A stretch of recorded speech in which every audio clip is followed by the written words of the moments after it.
Bueno, bienvenidos sean hoy a nuestro 18º episodio de Coja Oficio Podcast. Hoy estamos muy emocionados porque tenemos una invitada, de esas invitadas que nos gustan porque al final, cuando nosotros montamos este podcast, también teníamos ganas de que la gente nos buscara para contar sus historias. Y hoy estamos con Francisca Romero, que tiene una historia muy interesante porque ella se ha dedicado a acompañar y a mitigar el sufrimiento emocional de las personas que han sufrido en comunidades vulnerables. Tiene una historia con un enfoque en salud mental que es bastante revolucionario, diría yo, según lo que nos has contado, metiéndose un poco pues como en la diferencia de culturas y todo esto. Entonces, pues bienvenida Francisca, muchísimas gracias por estar acá. Nosotros generalmente arrancamos preguntando si tú tuvieras que definirte tu oficio con algunas palabras, ¿tú qué dirías? Pues, gracias por recibirme.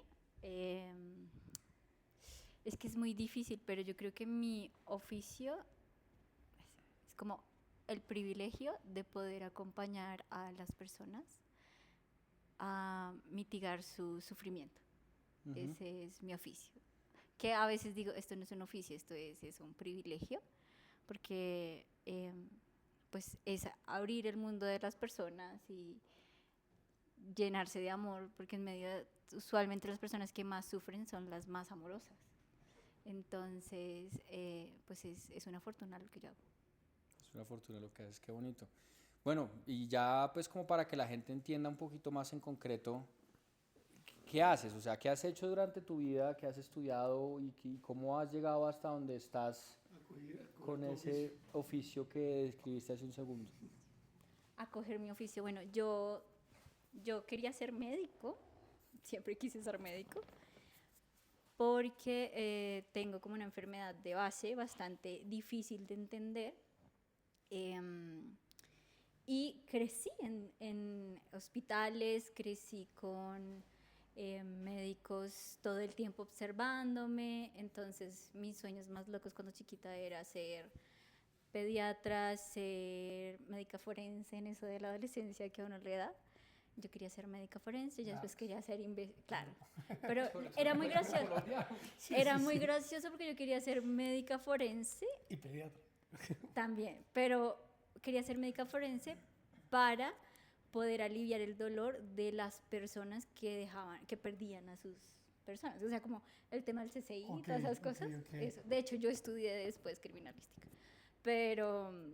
Pero sí, o sea, como mi tema siempre fue médico, sufrimiento, muerte, y que hay en ese espacio, porque al fin y al cabo, de una u otra forma, yo crecí siendo explorada por la medicina, ¿no? Entonces, explorada y también catalogada. Entonces, en esos catálogos siempre me dijeron que no iba a poder hacer. Creo que en una época de mi enfermedad que era muy fuerte y que no me encontraba nada, entonces me decían que yo no iba a poder estudiar, yo no iba a salir del colegio porque no iba a hacerlo. Entonces la rebeldía me dio para que no voy a poder, ¿qué? Estudié enfermería, estudié criminalista, esto en un pueblo, ¿no? Porque yo me crié como en un pueblo. Seguí estudiando desescolarizada y digamos que mi enfermedad era un poco difícil porque me daban convulsiones todo el tiempo. Entonces yo estaba súper bien con mi grupo de amigos, siempre he sido una persona exageradamente sociable y tenía muchos grupos de amigos y me desmayaba. Caía al suelo, me empezaba un dolor horrible que me descompensaba completamente, y me daban unos dolores que son de la espalda hasta la punta de la cabeza, que tú sientes que se te van a salir los ojos. Bueno, es muy fuerte. Y podía durar días enteros con eso. Entonces, claro, como que en alguna ocasión a los 12 años, en esa época, quedé en coma literalmente. Como que me desperté un día pidiendo un chocolate, después de 3 meses. ¿De 3 meses? De 3 meses. ¿Qué chocolate pediste? No, yo quería un chocolate. Y yo sí recuerdo que mi mamá, que pasaban como dándome los santos óleos y toda la vaina, porque no entendían por qué yo estaba así, porque pues en términos generales yo estaba bien, pero yo ya estaba en una etapa completamente conversiva.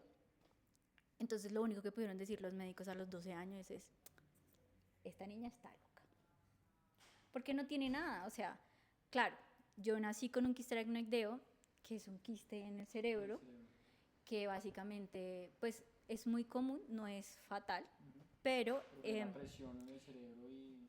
sí y no. Algunos simplemente lo desaparecen con corticoides, otros les hacen la extracción y ya, pero conmigo investigaron. Entonces yo siempre he sido una investigada. Y me pusieron una válvula de Hacking. Hacking es uno de los más grandes de Colombia. Sí, lo sé. Y se pone para hidrocefalias. Resultado de eso, pues yo no necesitaba una válvula de Hacking.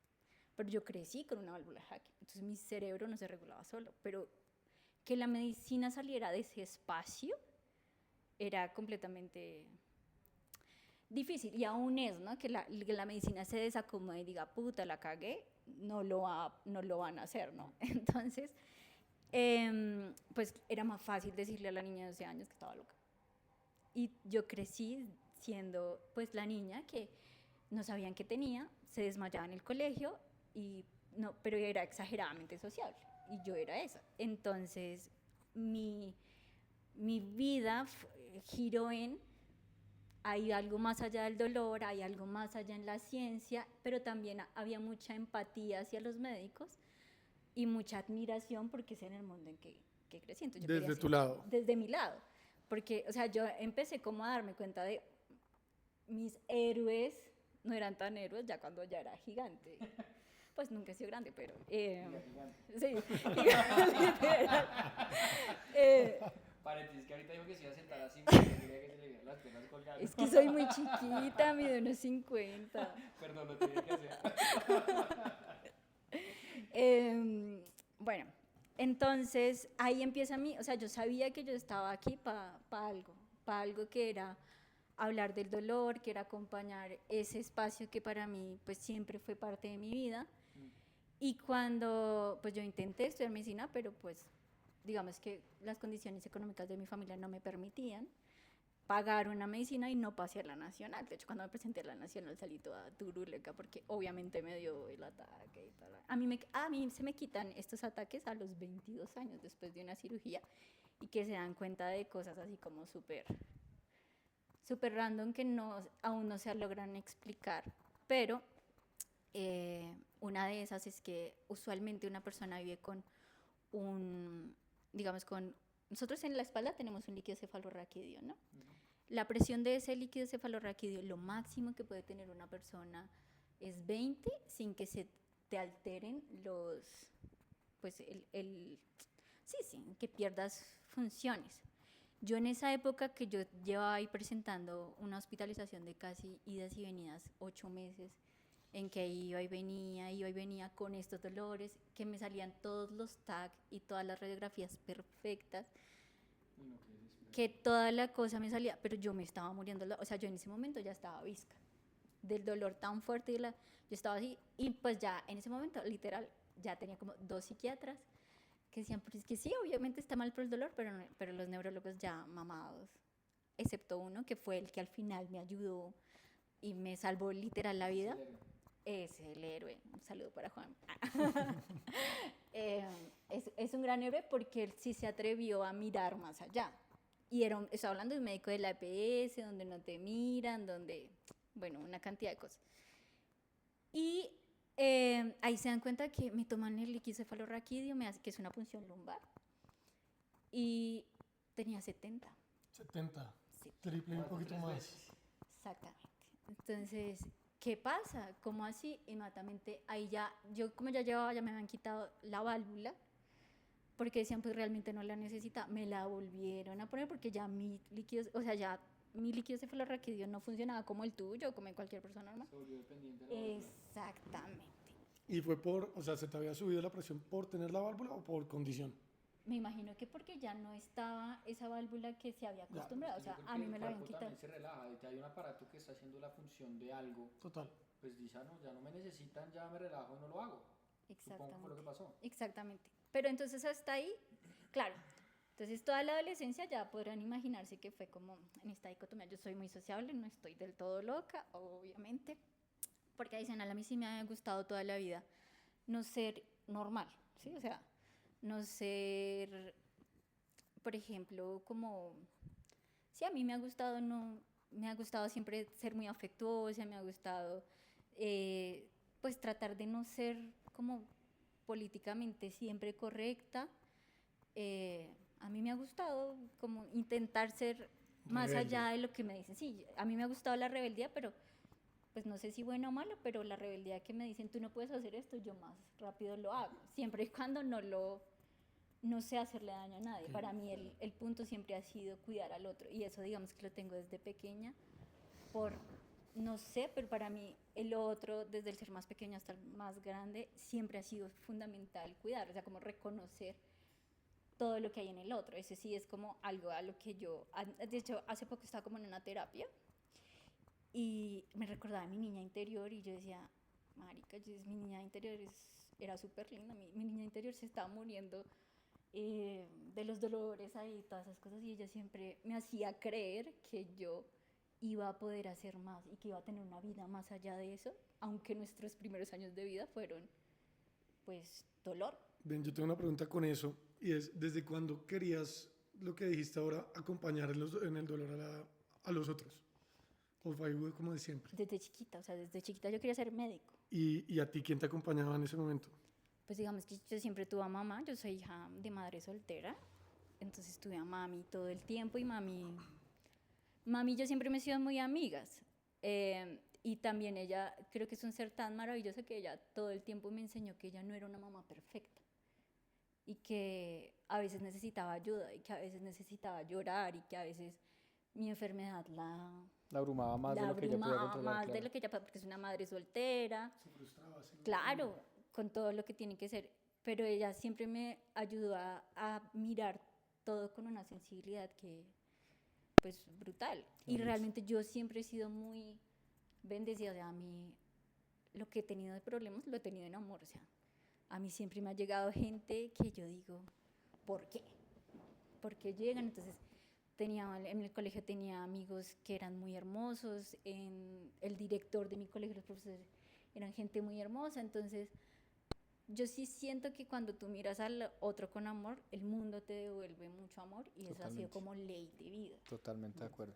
Pues me parece muy bonito, y saludes a tu mamá también, porque yo creo que no debe ser una posición nada fácil la que ella tuvo que haber vivido, pues primero viéndote sufrir sin tener una respuesta, y segundo pues que deben ser días grises, ¿no? Muchos tuvo que haber pasado, tuvieron que haber pasado juntos. Pero bueno, yo creo que esto, como tú lo empezaste a contar y fue una muy bonita introducción, em, te ha forjado y te ha marcado para querer hacer más por los demás, por acompañarnos en el sufrimiento. Y yo quisiera que nos cuentes un poco de todo esto que surgió ahí en tu infancia y en tus enfermedades y en tus 3 cirugías de cabeza. ¿Qué, qué fue lo que te llevó a ti a trabajar con poblaciones vulnerables? ¿Cómo fue ese primer acercamiento? ¿Y cómo fuiste tú entrando en este mundo? Pues, digamos que yo sabía que mi vida estaba para servir, era, era como ya, no sé, algo que ya venía escrito en mi inconsciente.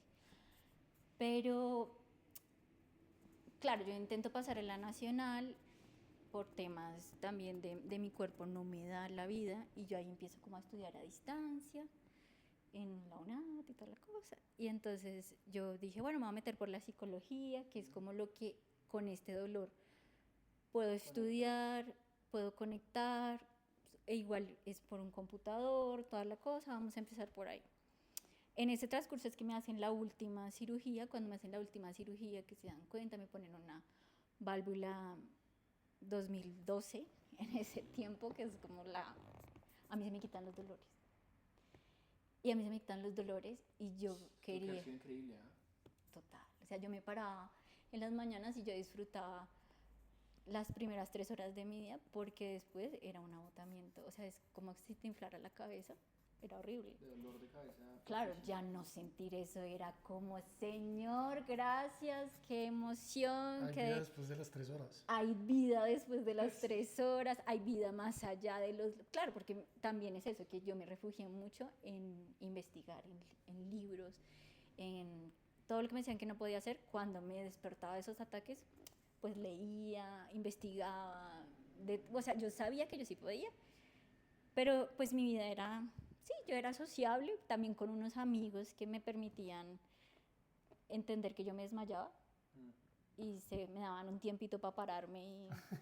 No, en serio, o sea... ¿Cómo era eso? Claro, es que tiene que haber un protocolo. Es que no, o sea, eso es un pueblo, ¿no? Yo estaba en un pueblo, entonces salíamos a rumbas. Yo nunca he tomado en mi vida, o sea, no he tomado porque en ese momento tomaba todas las pastillas que ustedes quisieran y pues ya a estas alturas ya no me gusta el sabor del trago.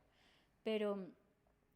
pues yo salía todos tomando y yo, espere que me va a dar. Y yo me metía a los baños, de pronto alguno me acompañaba, me daba el ataque, salía y ya, y me volvía, me reintegraba, literal. Y cuando estudié enfermería era así, claro. Los médicos me regañaban, ¿usted qué va a hacer con lipotimias, haciendo no sé qué?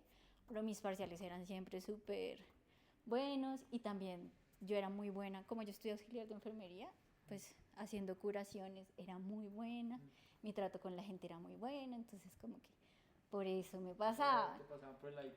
Y pues en todo eso yo dije, no, pues metámonos a psicología.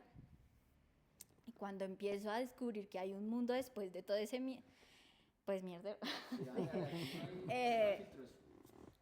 Pues yo quería comerme el mundo, yo quería ver todo lo que no había, pero pues yo siempre quise comerme el mundo de la otra Colombia. Con tan mala suerte, o bueno, no, con tan buena suerte que en ese momento entramos en una crisis económica en mi casa. Y yo me veo obligada a trabajar. Entonces, por suerte, ¿no? Claro. Por suerte me veo obligada a trabajar y empecé a trabajar en un call center de ICBF. Entonces me llamaban niños de todas partes del país y yo empiezo a conocer... ¿Se llaman los niños? Sí, o sea, sí. Ya. En ese momento era la 106 y ahorita es la 141, que es una línea que ayuda un montón. Pero eso fue hace unos años y yo empiezo a conocer el país alrededor del relato de los niños. Entonces a mí, yo la primera vez que escuché el mar fue porque un niño guayú me llamó y me puso el mar. No digas. Sí. Yo empecé a reconocer como los buenos y los malos en este país, que hasta el momento pues a mí me llegaban las noticias de la televisión, ¿no? Pero como más allá, debido a los relatos de los niños, en donde yo identificaba que los malos no eran tan malos y que los buenos no eran tan buenos, según el relato del niño al que yo estaba teniendo, así como pues mucho dolor y toda la cosa. Me empezó a interesar mucho un tema con el tema de las víctimas y los niños que llamaban que eran víctimas del conflicto armado. Y a mí, yo tengo que conocer esto y empecé a hacer voluntariados. Y empecé a hacer voluntariados en las mesas de víctimas, acá en Bogotá, en el Santa Fe, en San Cristóbal, en Bosa, en Ciudad Bolívar, y empecé a llenarme de toda esta gente que es absolutamente maravillosa. Ya no eran solo los niños, ahí estabas... Yo creo que aquí hablamos de personas en conflicto, trabajadoras sexuales, Sí. Bueno, de todo, ¿no? Un poco. Sí, acá ya empecé a conocer la otra Colombia, pero era una Colombia extremadamente linda. O sea, linda porque yo empecé a reconocerme en los otros, sobre todo cuando empecé con las víctimas, personas que han sido víctimas del conflicto armado, como el que los catalogaran de víctimas generaba tanto impacto, como a mí me generó tanto impacto que todo el tiempo me dijeran... Catalogada. Enferma. Todo el tiempo, la enferma, la que no iba a ser. Y yo empecé a ver esa grandeza de los líderes sociales con todo ese dolor emocional, social, que llegaban a cuestas y todo lo que tenían para dar y toda esa vaina. Y yo pues solo me llenaba de admiración, de fortuna, de magia, y entonces ahí me fui encaminando. Ahí me fui encaminando y... Entonces, por aquí era aprender y conocer personas y sus historias. Todavía no era el acompañamiento y resignificación del dolor. O fue como un paralelo, Yo creo que fueron de la mano. mi punto era, claramente, yo siempre estoy llena de curiosidad por el otro, pero también era, ¿qué hacemos? Yo siento y siempre he creído que todos estamos buscando una oportunidad. Y yo en mi vida busqué muchas oportunidades de que me creyeran de que mi dolor era real. Y muchas de esas personas están buscando oportunidades de que les crean de que sí son capaces y de que sí pueden y que sí van a aportar un montón. Y, y ahí entonces nos servimos. Ellos me enseñaban un montón de ese país que yo anhelaba conocer y yo les ayudaba a ellos a lo que me pusieran. Ay, que claro, una psicóloga, y hay como un tema en lo psicosocial de las talleritis. Entonces, ayúdenme a hacer un taller de tal cosa. Ay, vamos a hacer un taller de tal otra. Hagamos un Entonces empezamos así, también estuvimos con preuniversitarios, no, con muchas cosas muy bonitas. Y siempre cuando estamos buscando oportunidades encontramos en qué confluir. Hay una palabra que se me viene a la cabeza al escuchar tu historia y al escuchar las historias de las personas con las que charlabas, es la palabra resiliencia. ¿Tú qué has aprendido sobre la resiliencia de tu historia y con las personas a las que has acompañado, que al final eso es lo que creo que las caracteriza? Pues no sé, yo como que en un momento tuve mi dilema con esa palabra. Me sabía tanto a mierda. Sí, porque, No, pues de porque hecho en un luchaste momento, mucho y nunca veías luz, me imagino, ¿o qué? sí, no, total, a veces yo, claro, a veces no veía luz en los espacios, pues porque es mucho dolor el que uno tiene. Pero, o sea, no, digamos que a estas alturas no me gusta como romantizar el maltrato y la violencia y toda la cosa. Pero pues yo siento que todas las personas somos muy resilientes, todas. Lo que pasa es que pues como que estamos acostumbrados a vivir en ideales de estados de bienestar que no nos dejan ver los capaces que somos, ¿no? Pero pues de la resiliencia no sé qué más decir porque tengo mis dilemas con, maldita sea, no debería ser el derecho de que tengamos que ser resilientes, pero lo somos. Y estamos acá por algo, pero pues tal vez sería mejor hablar de esa fuerza interna que tenemos todos, esa capacidad que tenemos de encontrarnos con nuestros demonios, con nuestros miedos, con nuestras absolutas tristezas y abrazarlas. Eh, Creo que lo más duro para mí, más allá de la enfermedad, ha sido darme cuenta que, que tengo esos demonios, que tengo esas tristezas, que a veces no soy tan valiente, que a veces no soy tan fuerte y que está bien. ¿Sí? Eso ha sido como, no, pero ¿por qué? Si es que tengo que seguir, no, a veces no quiero ser resiliente. Y a veces esas personas también están cansadas de ser tan fuertes. Y lo único que necesitan es ser abrazados. Y eso es pues lo que creo que más he aprendido. Bellísimo, eso está súper bonito y te quería preguntar más de esa parte del dolor que a veces, si lo tengo y no me va a salir de ahí por un rato, pues tú hablabas cuando nos mandaste la descripción de resignificar el dolor. Yo no entiendo mucho, o sea, como que lo que intuyo es volverlo algo bonito. O cómo ves o cómo trabajas lo de resignificar No, el dolor. el dolor es el dolor. El dolor y te está mostrando algo. A ti te duele y el pie cuando te lo tronchas porque te está diciendo, marica, me jodiste, ¿sí? A ti te duele la vida porque te está diciendo acá algo, te está haciendo daño. Pero resignificarlo es dejar de huirle y abrazarlo. Y entonces siempre vas a estar contigo mismo y vas a llegar con ese dolor en su momento. Entonces empezaste a conocer gente, empezaste a hacer conexiones, empezaste como que a encontrar tu oficio de alguna manera, ayudando y acompañando en el dolor a otras personas y en las situaciones con procederes muy diferentes. ¿Cómo llegaste ya, digamos que como comunidades indígenas, cómo se fue amalgamando eso hacia algo más propio, que ya no era voluntariado necesariamente, sino sí, tu trabajo? Bueno, ahí hay varias cosas y es que yo me quedé sin empleo y yo tenía el sueño de montar una corporación, de hecho la monté y toda la cosa, se llamaba Colectivo Consciente. Y en Colectivo Consciente, o se llama, todavía existe, pero pues no la tengo muy activa, decíamos, hay que hablar del intercambio de saberes, hay que hablar del reconocimiento al otro, hay que hablar de mirarnos desde los diferentes puntos, y en ese espacio se nos ocurrió la idea de hacer un documental precisamente que hablara de historias de resistencia, pero no la resistencia como las que conocemos en Colombia, que es todo contra pues, la resistencia civil y la resistencia armada, sino la verdadera resistencia. ¿A qué te refieres con la verdadera resistencia? Para que entendamos el contraste de Es que lo si que no, estás ya no se van a pensando ver en el tu cabeza. documental si algún día salga. No, pues danos un teaser ahí para que lo veamos, más bien. Un Y teaser. más bien cuéntales cómo se llama el documental y dónde lo encontramos. Ay, no, todavía no ha salido, llevo Bueno, 7 años. Les queda pendiente, les queda pendiente.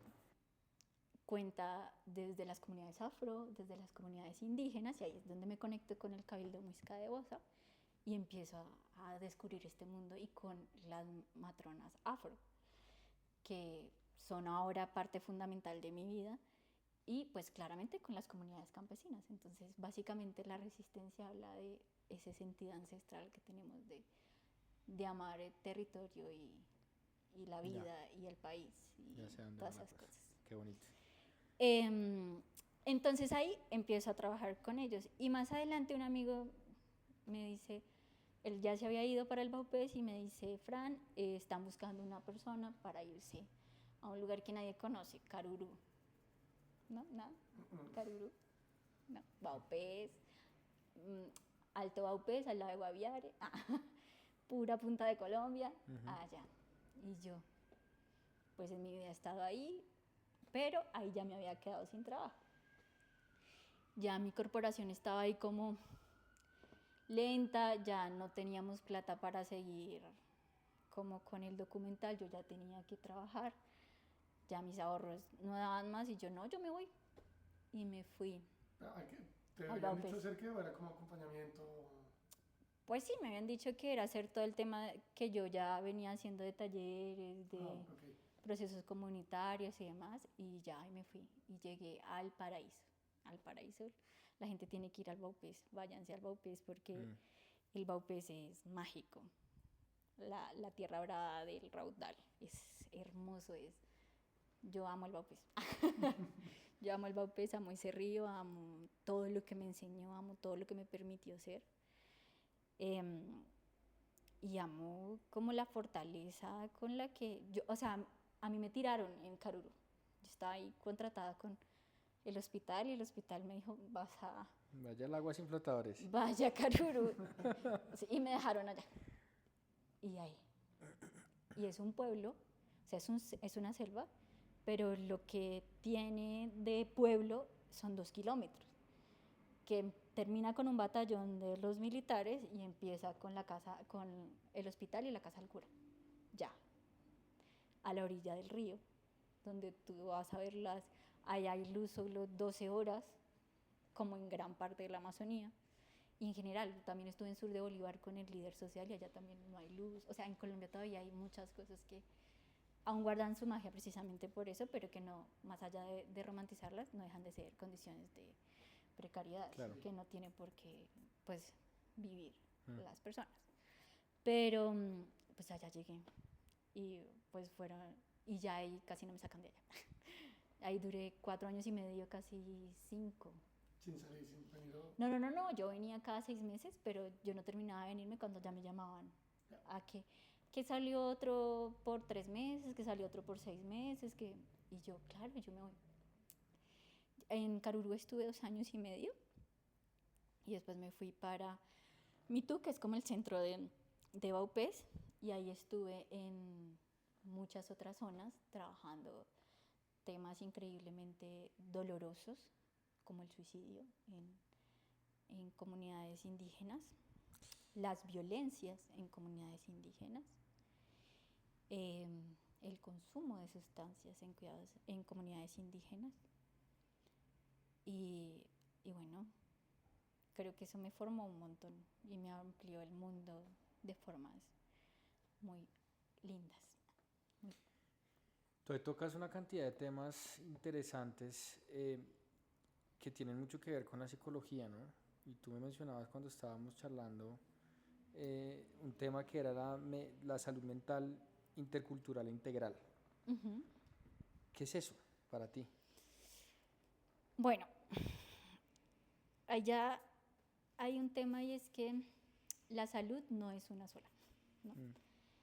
Y hay algo que a mí me ha dado mucha lucha y es que usualmente a estas comunidades más vulnerables les llegan los servicios más colonizadores del mundo. Uf. Y es que usted tiene que ser de esta forma, ¿sí? Desconociendo su historia, yo no aprendí, o sea, en Karuru habían más de 23 comunidades distintas, étnicas. Entonces, yo no aprendí a hablar cueo, tucano, desano, no aprendí, pero supe comunicarme a través de poder escuchar, empatizar, reconocer. Pero usualmente los procesos que llegan a estos lugares son procesos que intentan como decir, tú tienes que ser de determinada forma, ¿no?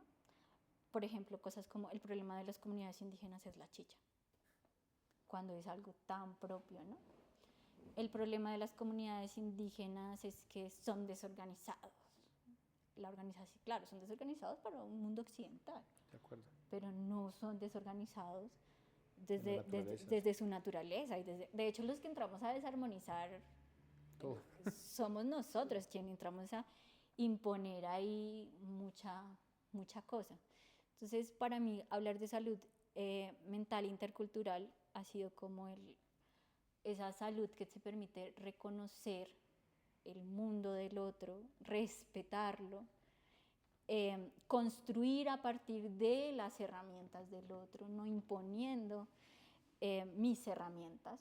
Claro, yo entiendo que muchas de estas cosas pasan por pues, el sistema, la política pública, cómo funcionan los indicadores de bienestar en el país, donde proyectos a 3 meses que duran 1 mes de ejecución, 2 meses de pago y con eso pues ve y saluda a la persona, ¿no? Pero pues sí, eso no es un proceso real. Eso no es un proceso real, exactamente. Y adicional a que no es un proceso real, ni siquiera te da el mínimo de contextualizar.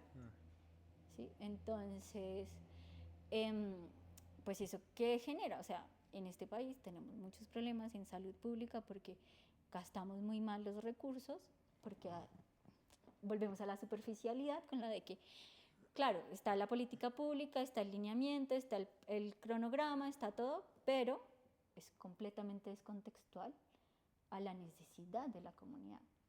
Ahora, ¿es posible hacer una salud pública distinta cuando las dinámicas y los lineamientos y la política pública pues están construidas bajo unas lógicas? Pues se puede. Yo creo que sí se puede, siempre y cuando haya la intención de defender los cambios que se tienen que hacer. Por eso también la salud mental se convierte, y en general la salud se convierte en un acto político, donde realmente todos tenemos que como abrirnos más a ese tema del cuidado, del reconocimiento, de la atención, de la escucha, del respeto por los tiempos, del dolor, ¿sí? Y del dolor social y político que existe. Si nosotros intentamos hacer salud mental sin reconocer el dolor social y político que atraviesa este país en todas las esferas, pues no estamos haciendo salud mental. Está muy chévere. Yo quisiera ahondar un poquito más en esa parte y es cómo dialogan la psicología y digamos todos estos conocimientos ancestrales y ese dolor que tú cuentas en una misma página. ¿Cómo lo has materializado tú, que has entendido que tiene que uno ser empático y entender desde dónde viene el dolor y desde dónde vienen las personas con las que estoy tratando para que funcione. O sea, porque según lo que has dicho, siempre te llaman es porque haces un trabajo bien hecho y porque seguramente las comunidades te quieren. ¿Qué sientes tú que es ese sweet spot donde dialogan las cosas? Sí, sí, yo siento que sí me quieren. O sea, modestia aparte, sí, yo siento que me quieren. Pues no todos, ¿no? Uno no es monedita de oro para caerle bien a todo el mundo siempre, y también está bien. Pero sí, creo que salirme tanto de los libros y mirar el dolor del otro. Hay como una historia muy hermosa de una señora que amo un montón, que se llama Mariana. Ella murió el año pasado y es una abuela cubea. Y cuando yo llegué a Carurú por primera vez, o sea, cuento esto como para poder responder tu pregunta de cómo funciona mi cerebro a la hora de acompañar a las personas. Yo fui y ella tiene una historia terriblemente difícil, tenía una historia terriblemente difícil donde pues eran muy abuelos, o sea, estoy hablando de que tenían casi 80 años ella y su esposo, y tenían a cargo sus nietos. Una de sus nietas tenía microcefalia, ¿sabe? O sea, tenía microcefalia. Yo sé que, y yo llegaba y yo escuchaba gritar a esa nena, pero ellos no la podían sacar porque también tenían miedo de...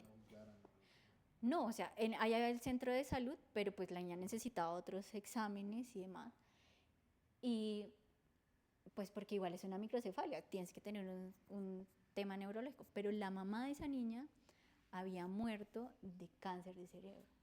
Y fue tremendamente traumatizante para ellos cuando vieron morir a su hija en hospitales. ¿Sí? Y cuando la vieron sentir todo este dolor que era explicado bajo términos occidentales, cuando para ellos tiene toda una lógica también propia, pero que al final estaban haciendo lo que les decían que tenían que hacer, que era pues ir con... Exactamente. Entonces, claro, ellos estaban supremamente atemorizados de sacar a esta nena de ahí, y además eran dos mayores cuidando a 4 nietos, porque pues unos hijos se habían ido al monte, otros habían muerto, otro no quería abandonar a los abuelos, entonces... Y yo veía que doña Marianita tenía mucho que contar. Entonces yo iba, siempre me ofrecían como chivecito, que es como una bebida hecha con fariña, y es una bebida muy rica. Pues a mí me gusta. Y yo iba y yo siempre me sentaba con doña Mariana y le decía, ¿cómo estás, doña Mariana? Bien, doctora. No pasábamos de ahí las 2 primeras veces. Y yo, pero es que ella no me cuenta nada y yo sé que ella está sufriendo porque pues, acaba de morir su hija. Claro, tú sabías la situación también. Claro, hay mucho, ¿qué hago? Entonces yo empecé a hablar con la gente de ahí. Yo le decía, ella era cubea, y le dije, venga, ¿cómo se dice? ¿Cómo te estás sintiendo en cubeo? Y ellos se burlaban de mí, doctora, eso no se dice, eso como, o sea, ¿qué le pasa? O sea, ¿usted cómo va a preguntar cómo se está sintiendo, sí? Entonces, claro, yo me hice muy amiga, a mí me encanta ir al río, o sea, yo soy amante del río, y yo me hice muy amiga de los chicos, de los niños y de los adolescentes. Y le empecé a preguntar a ellos que si sabían su lengua, y pues hablaban bien español. Veas que yo quiero preguntar esto, pero no, cuando me dicen, no, es que usted está haciendo la pregunta mal. No sabemos preguntar. Sí, usted tiene que preguntar qué está pensando. Porque, claro, yo qué está pensando, pero es que sentir y pensar para mí, desde lo que me enseñó la academia, es completamente diferente. Sí, son 2 procesos distintos. Para ellos no. Y ahí entendí, claro, a mí toda la vida me desintegraron en neurólogo, psiquiatra, urólogo, todos los... Claro. Para ellos la salud es integral. Entonces yo le pregunté, pues yo fui. Y lo más gracioso es que me enseñan a decirlo en lengua. No lo voy a decir porque lo digo súper mal. Qué vergüenza con mis amigos cubeos. Pero yo llegué y le dije a doña Marianita, entonces me va a enseñar a hablar cubeo. Y doña Marianita me dice, sí, yo le voy a enseñar, no sé qué. ¿Cómo se dice qué está pensando en cubeo? me dice, ya. Entonces yo le empiezo a decir y le dije, bueno, ahora respóndame. Puf, me empieza a decir, Estalló. ya. Sacó todo. Sacó como veía que se le habían, pues que los espíritus se le habían comido el cerebro a su hija, cómo le dolía una cantidad de cosas. Todo. Todo en una misma, o sea, en esa misma sentada. En esa misma sentada. Puf, lo pudo liberar. Entonces no todos tenemos que entrar en los mismos, ni en las mismas preguntas, ni en las mismas palabras, pero cuando tú te permites ser curioso por el otro, cuidar al otro, reconocer la diferencia y la otredad, pues ahí empiezas a hablar de una pues psicología distinta. Yo no pensaba ser, digámoslo así, ni la sanadora de doña Marianita. De hecho, ella se sana, pero se sana porque ella puede quitarse eso que le quitaba su luz, que le pesaba en su momento. ¿Qué era qué? Pues el peso de su hija. De su hija. De su hija muerta, el peso de su muchas, nieta, y también de muchas cosas. Estoy hablando de una mujer de, pues, sí, muchos años también. Muchos años vivió la colonización cauchera, fue vendida como esclava, entonces todo lo que había ahí, claro, y también es eso, para mí era absolutamente difícil, claro, yo digo, pero fue vendida como esclava, pero para ella, claro, tenía un dolor, pero no era el tema de la esclavitud, era quizás no haber conocido la libertad como ella lo pensaba, de poder tener su chakra tranquila sin que la violentaran, ¿sí? Sí. Entonces, también uno siempre juzga el dolor a partir de, pues, de su experiencia, claro, pero pues uno también tiene que aprender a leer esos otros contextos. Eso es de lo que decías ahorita de intercultural, ¿no? Porque yo no lo había entendido tanto, pero ahorita que hablas llegaste sin imponer, pero pues llegas de pronto con herramientas de psicología de otro lado, sin obligar, pero a través de la escucha se pueden ir yendo, porque yo creo que es tan válido el uno como el otro. El problema es cuando llegamos y lo imponemos o nos lo imponen.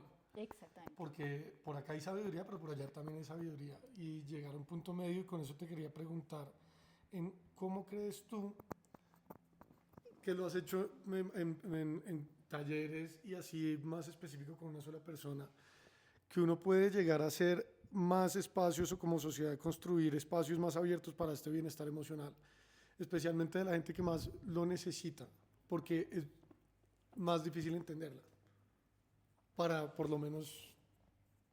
Pues yo diría... Sí, el mundo occidental. Yo diría que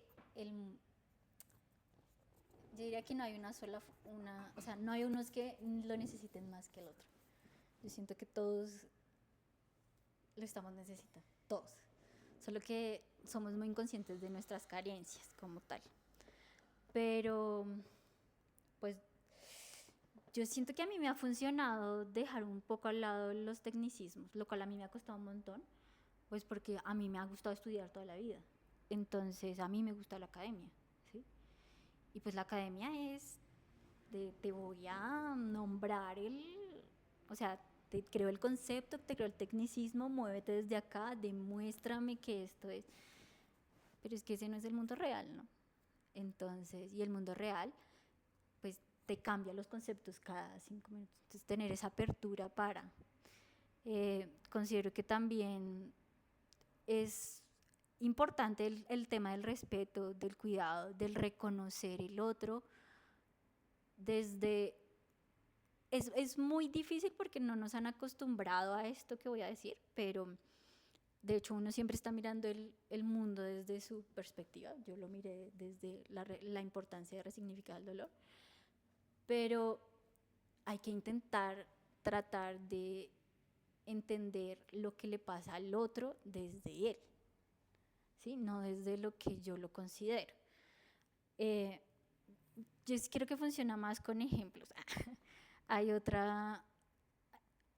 Cuando yo empecé en el Santa Fe con los hijos de las trabajadoras sexuales a trabajar en un voluntariado con mi corporación, hubo una niña que me enseñó, nunca hablé con ella, esa niña tenía 3 años.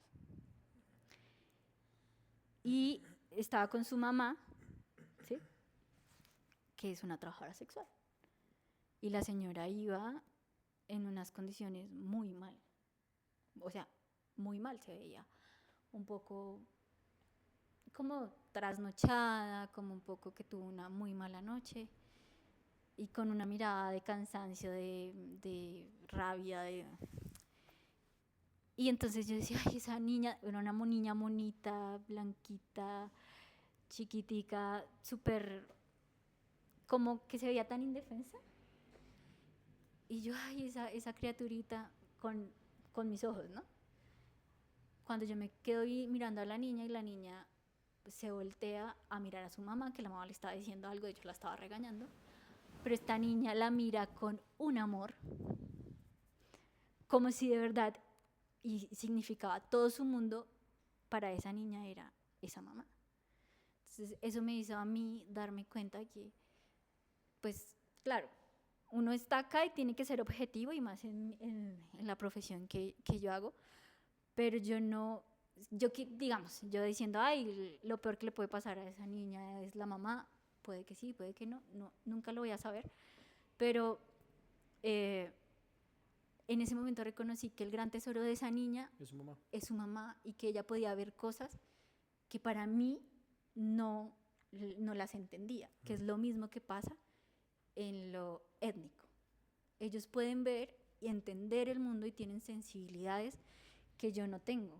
Y así como ellos están dispuestos a dialogar con la respiración, con el escuchémonos, con muchas cosas que si yo se las propongo respetuosamente, lo hacen, yo también tengo esa disposición de escuchar, de entender. Por ejemplo, a mí me dicen mucho el tema de si yo he tomado medicina ancestral. Yo he estado en lugares que ustedes no se imaginan, al lado de sabedores que ustedes no se imaginan, que son sabedores que ya quedan muy pocos, y nunca he tomado medicina ancestral, por el mismo respeto que le tengo a la medicina, porque yo estoy ahí, es dialogando, trabajando, construyendo para ellos, no estoy en mi proceso de sanación. Entonces la gente siempre es, pero ¿cómo no has tomado en ese proceso? Porque ellos me han hecho parte de otras formas.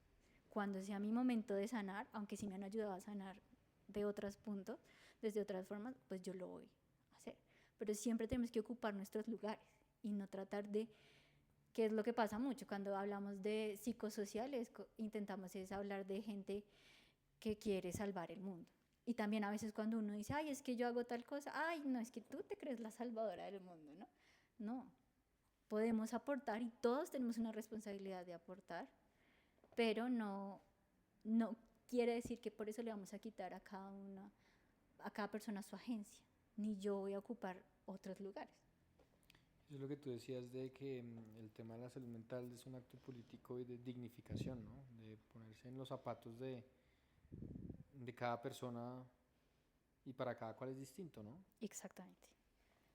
Para cada cual es distinto y tiene su propio proceso, y debemos ser respetuosos de esos procesos, pero y también del dolor, porque es que pasar por el dolor es una cosa, yo no sé, pero no creo que haya una sola persona en el mundo que no haya sentido un dolor físico o emocional. Sí, obvio. Entonces, y cada persona lleva su dolor en sus tiempos, claro, en su momento, ¿sí? Imponer mi voluntad frente al dolor del otro es supremamente irrespetuoso y dañino. Y el problema es eso, que intentamos con una salud mental positivista y con unos ciertos lineamientos imponer la salud mental que yo considero que me es funcional a mí en el mundo del otro. ¿Cómo crees tú que nosotros podamos como sociedad construir espacios más abiertos precisamente para el bienestar emocional de las personas? Yo creo que lo principal es el cuidado, pero no el cuidado que ahora se está propagando mucho, de solo para la prevención, sino el cuidado de cómo me habla el otro, el cuidado de cómo concibo al otro, el cuidado de querer imponer mis voluntades, por más, dicen por ahí que el camino al infierno está lleno de buenas intenciones. Precisamente hoy estaba hablando con un profesor amigo y él me decía que no hay nada más violento que prestar una ayuda sin que se la hayan pedido. Y eso me quedó pensando un montón y yo decía, claro, porque yo le estoy generando una necesidad que él aún no se hace consciente, y si yo no me hago consciente que tengo esa necesidad, solo estoy generando más ansiedad. Pero pues también sabemos que necesitamos hacerlo, ¿no? Para diferentes procesos. Entonces creo que ser cuidadoso, respetuoso, entender las múltiples realidades, tratar de no juzgar, creo que cosas mínimas de respirar antes de explotar contra el otro pueden llegar a hacer la diferencia, porque claramente todos queremos como hacer un cambio social inmediato, pero primero empezamos por nosotros mismos. ¿Qué le estoy dando yo al mundo?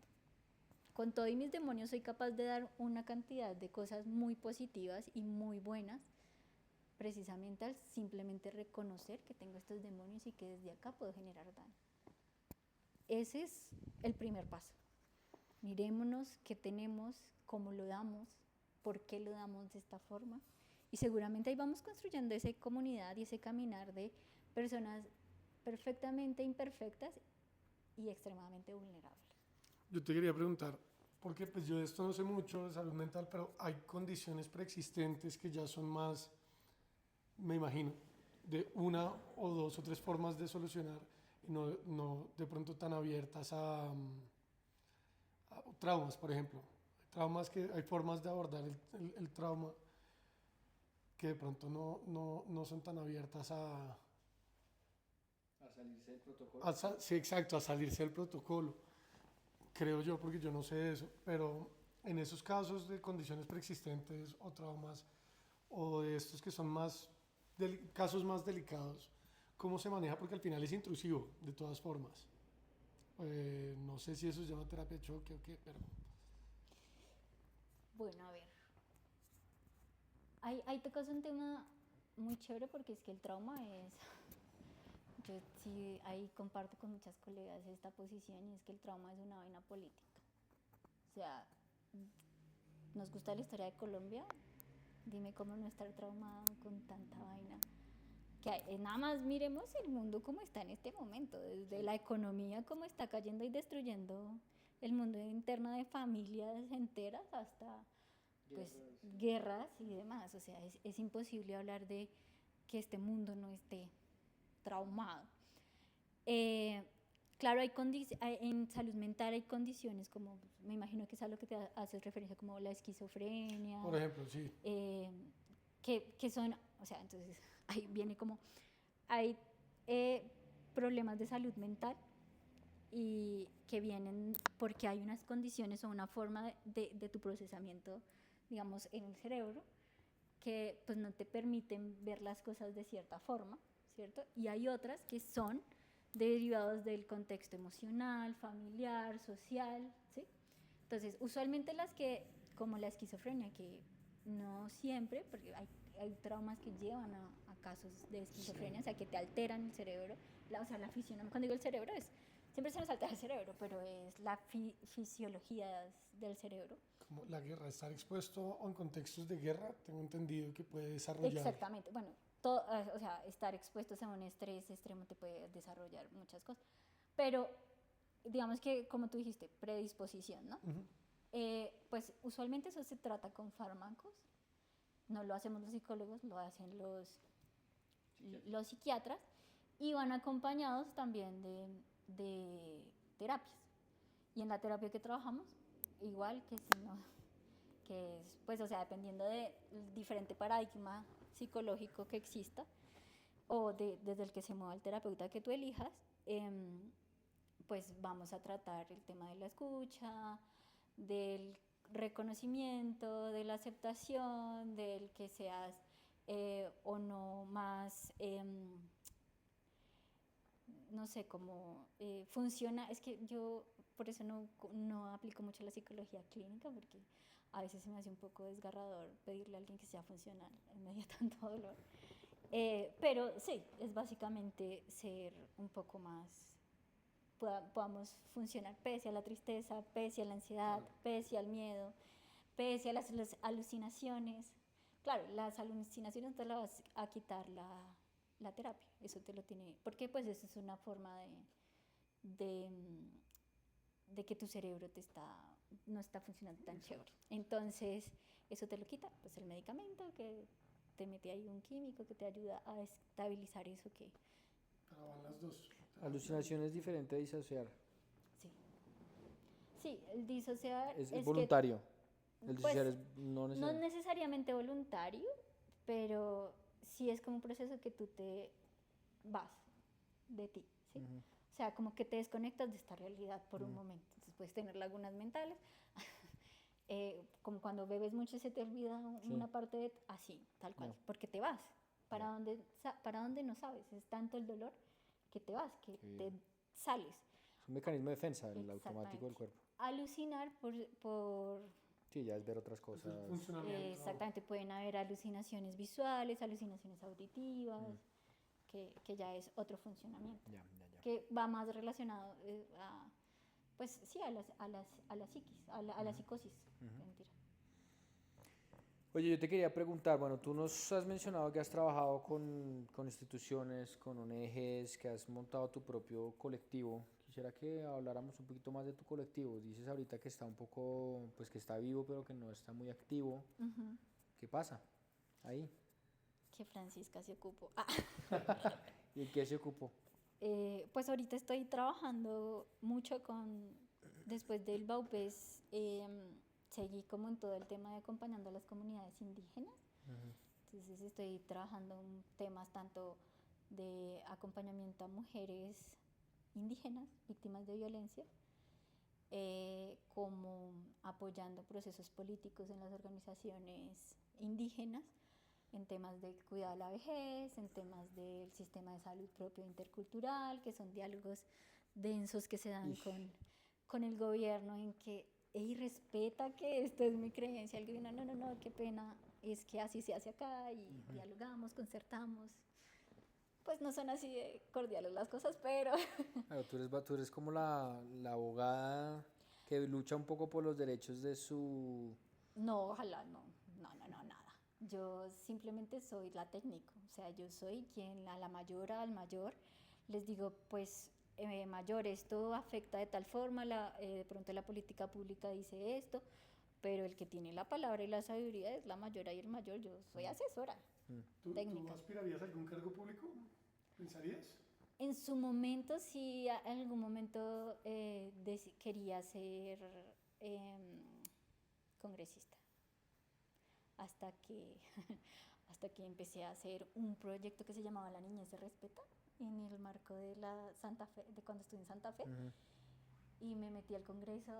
Yo soy así toda zapa que me gusta como, hey, tengo esta idea, hagámosla, pero ¿por qué no la podemos hacer? Y entonces me iba ya a lagartear a ver a quién le gustaba la iniciativa. Sí, además que eso es algo que uno sí debe creerse cuando uno se le mete algo en la cabeza y siempre van a aparecer las posibilidades.